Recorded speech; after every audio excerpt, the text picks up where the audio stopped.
If you visit the small cemetery on the south rim, there is one grave that is marked by an extraordinarily large rectangle of rocks.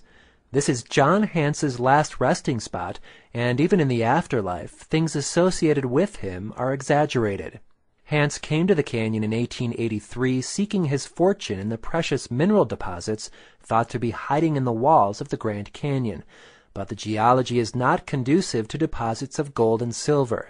Hance did locate a little copper and a little asbestos, but soon realized that there was more gold and silver in the pockets of tourists. So he became a hotelier and tour guide, placing this ad in the Flagstaff newspaper. Being thoroughly conversant with all the trails leading to the Grand Canyon of the Colorado, I am prepared to guide parties thereto at any time.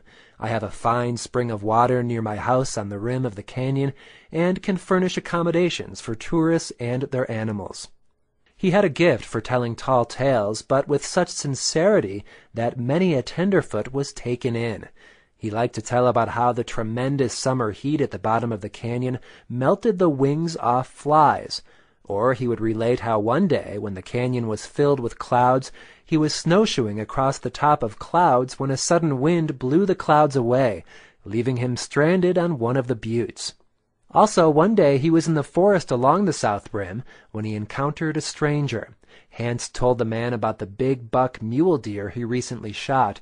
The deer was huge and its rack many-tined. The stranger replied, "Guess you don't know that I am the game warden." To which Hance replied, "Guess you don't know that I am the biggest liar in these parts." He also bragged how he had dug the Grand Canyon in his search for minerals. But one day after relating this story, a little girl tugged on his sleeve and asked, "What did you do with all that dirt?" For the first time, Hance did not have a ready answer. Later in life, he fell ill, was taken to the hospital in Flagstaff, and just as he was about to pass on, he muttered, "I wonder what I could have done with all that dirt." Later, Hance sold his ranch, trails, and mining claims and moved to the Grand Canyon Village.